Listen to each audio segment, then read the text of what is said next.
तो और भाई लोग कैसे हो आप सब लोग मेरे यार। तो इस एपिसोड की शुरुआत वही से होता है जहाँ से कि पिछला एपिसोड खत्म हुआ था। पिछले एपिसोड में हम सभी लोगों ने देखा था कि किनले अपने फैमिली से चला गया था और किनले के पिताजी सेकंड ब्रदर से पूछा था किन फैंग आखिरकार लिटिल ले का इससे क्या मतलब है। सेकंड ब्रदर बोलता है पिताजी आप इसे नहीं समझ पाएंगे। ये बात सच है कि किनले की बातें बिल्कुल हार्टलेस था, लेकिन वो अपने दिल से हमारे ऊपर दया दिखा रहा है। वो हमारे सबसे बड़े प्रॉब्लम को ही खत्म करना चाहता है। वो माँ चैन के साथ लड़ाई करने जा रहा है, लेकिन माँ चैन बिल्कुल भी कमजोर नहीं है। आखिरकार लिटिल ले अकेले उसका सामना कैसे कर पाएंगे। जो सुनते ही उसका पिताजी जल्दबाजी करते हुए बोलता है हमारे पास बर्बाद करने के लिए बिल्कुल भी वक्त नहीं है। जल्द से जल्द मू फैमिली को इस बारे में एक लेटर लिखो। हमें लिटिल ले की मदद करने के लिए हर संभव कोशिश करना होगा। सेकंड ब्रदर बोलता है और एक बात पिताजी आखिरकार आप किनले के बारे में क्या करेंगे। उसका पिताजी बोलता है वो गद्दार, ये सब कुछ खत्म होने तक उसे जिंदा रखो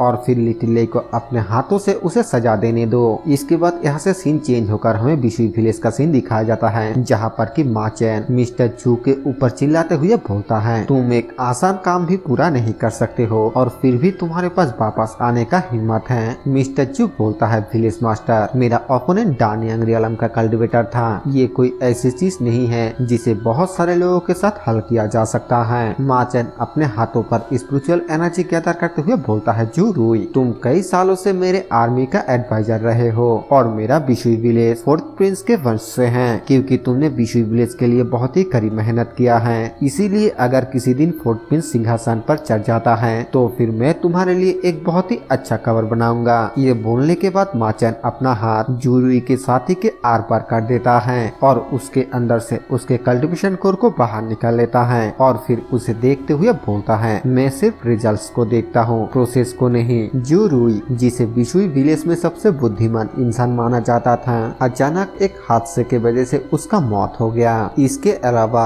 मेरे डानियांग रियलम के कल्टीवेशन को स्ट्रॉन्ग करने के लिए एक गुइजन रियलम के पीक के कल्टीवेटर के कल्टीवेशन कोर की बहुत ही ज्यादा जरूरत है और इसीलिए तुमने मेरे बिशुई विलेज के लिए अपने जान को भी सेक्रीफाइस किया है। ये बोलते हुए वो उस कल्टीवेशन कोर को खाने लगता है और इधर से मिस्टर जू चिल्लाते हुए बोलता है माँ चैन क्या तुमने सच में डानियन रियलम पे पहुंचने के लिए इस मेथड का इस्तेमाल किया था। क्या तुम हेवन के पनिशमेंट से नहीं डरते हो। और तभी माँ चैन चिल्लाते हुए बोलता है अपने बकवास को बंद रखो। क्या तुम्हें दिखाई नहीं दे रहा है कि बिशुई विलेज का मास्टर काम कर रहा है। तुम्हें ये बिल्कुल भी बताने की जरूरत नहीं है कि आखिरकार मुझे क्या करना है और क्या नहीं। ये बोलने के बाद वो जुरुई के ऊपर अटैक करके उसको जान से मार देता है और तभी उसके पास उड़ता हुआ एक लेटर तिलिस्मन आता है जो कि और किसी ने नहीं बल्कि किनले ने भेजा था। किनले ने किन फैमिली की ओर से उसे फाइटिंग के लिए चैलेंज किया था। वो बहुत ही ज्यादा हैरान होते हुए बोलता है आखिरकार ये सब कुछ क्या चल रहा है और तभी उसके सामने एक बंदा आकर बोलता है विलेज मास्टर बिल्कुल भी अच्छा नहीं हुआ।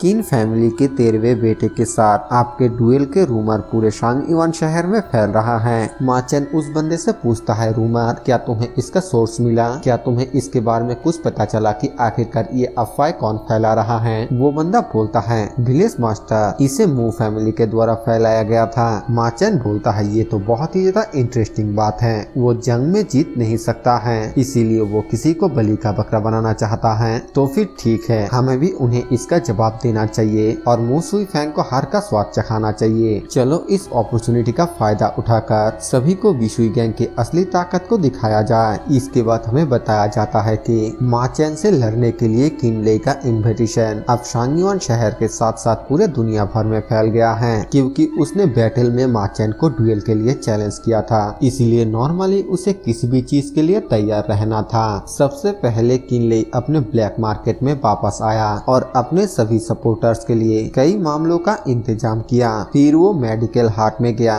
और रात भर सोंगची से बात करता रहा, जिसके बाद वो एयन रेसिडेंट में जाकर सालों से इकट्ठा किया गया तिलिस्मान और पिल्स को निकाला। आखिर में वो एक ऑक्शन हाउस में गया और बहुत सारे हथियार को खरीदा। अब सिर्फ बाकी था इंतजार करने का। इसके बाद हमें मू फैमिली का सीन दिखाया जाता है, जहाँ पर हमें दिखाया जाता है कि मिस मू अपने दादाजी से मिलने के लिए आई है। उसका दादाजी मिस मू से पूछता है तुम्हारे पिताजी ने मुझे बताया कि तुम हाल ही के दिनों में कुछ परेशान हो, क्या कुछ हुआ है। मिस मू इस बात का कोई भी जवाब नहीं देती है और उसका दादाजी उसको बोलता है ऐसा इसलिए है क्योंकि वो किनले फिर से सामने आ गया है ना। मैं आप लोगों को यहाँ पर क्लियर कर देता हूँ कि मीसमू अभी तक ये नहीं जानते हैं कि किनले ही लेईफेंग हैं। वो सिर्फ इतना जानती है कि लेईफेंग मू फैमिली की मदद करता है, ना कि किनले। मीसमू के दादाजी मीसमू को फिर से कोई भी जवाब ना देते हुए देखकर बोलती हैं, ये सही है, तुम दोनों उस वक्त लगभग एक साथ हो गए थे। उसके बाद वो कई सालों तक शांत रहा और जब वो फिर से अचानक सामने आया तब वो ऑलरेडी डानियांग रियलम पर पहुंच चुका था।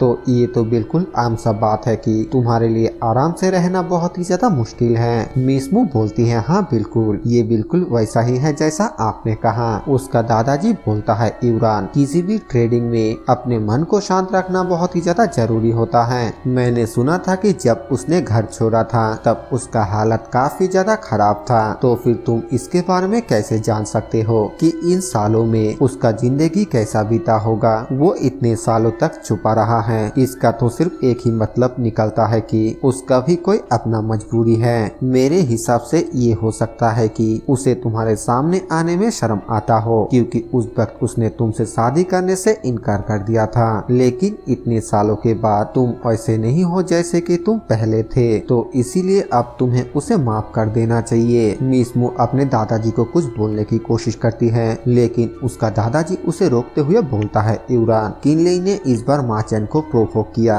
क्योंकि इस बार वो इतने सालों से आती हुई शिकायतों को दूर करना चाहता है और तुम्हें उसके इस प्लान में कोई भी गड़बड़ी नहीं करना चाहिए। क्या तुम समझ गए? मीसमू बोलती है, हाँ बिल्कुल, आपको चिंता करने की कोई भी जरूरत नहीं है, मैं इसे समझ गई। मीसमू के दादाजी बोलता है, अगर ऐसा है तो फिर मुझे राहत मिला। चलो सब कुछ दोनों डानियांग रियलम के मास्टर के ऊपर छोड़ देते हैं। इसके बाद हमें सीधा ही 5 दिन बाद न्यूटो माउंटेन का सीन दिखाया जाता है, जहाँ पर की मू फैमिली और किन फैमिली के सभी लोग आया होता है। वहाँ पर मीसमू के पिताजी बोलता है, किनले अभी तक यहाँ पर नहीं पहुँचा है और हम ये नहीं जानते हैं कि उसके लिए इस लड़ाई को जीतने का चांस कितना है। मीसमू के दादाजी बोलता है, ज्यादा चिंता मत करो, क्योंकि किनले ने माचैन को चैलेंज किया है, तो फिर उसके पास इसके लिए जरूर से कॉन्फिडेंट है। 5 दिन तो गुजर चुका है, लेकिन इस बात को डिसाइड नहीं किया गया है कि लड़ाई किस वक्त स्टार्ट होगा, इसीलिए सभी को इंतजार करना चाहिए। वैसे क्या बाकी मेजर फैमिली के लोग यहाँ पर आ चुका है? मीसमू के पिताजी बोलता है, हाँ, वो सभी लोग यहाँ पर पहुँच चुका है। वो लोग अपने आप को यहाँ पर छुपा रहा है और ऑर्डर का इंतजार कर रहा है। फिलहाल के लिए यहाँ पर हमारे साथ किन फैमिली है। मीसमू के दादाजी बोलता है, अच्छी बात है, अगर माचन आज यहाँ पर हार जाता है तो फिर हम तुरंत ही अटैक कर देंगे। अगर बिशुई गैंग यहाँ पर खत्म हो जाता है तो फिर ब्लड अलायंस कुछ भी नहीं कर पाएगा। मीसमू के पिताजी बोलता है, हाँ, वैसे किनले अभी तक यहाँ पर क्यों नहीं आया? लगभग दोपहर हो चुका है। किनले के पिताजी बोलता है, सच कहूँ तो मैं अपने बेटे के पर्सनालिटी के बारे में बिल्कुल भी नहीं जानता हूँ। एक पिता होने के नाते इसके लिए मैं बहुत ही ज्यादा शर्मिंदा हूँ। और इसी सीन के साथ ये वाला एपिसोड यहीं पर खत्म हो जाता है। वीडियो पसंद आए तो वीडियो को लाइक कर देना, चैनल पर नए हैं तो सब्सक्राइब कर देना। मैं मिलूंगा आप सभी से एक और नए वीडियो के साथ, तब तक के लिए बाय बाय।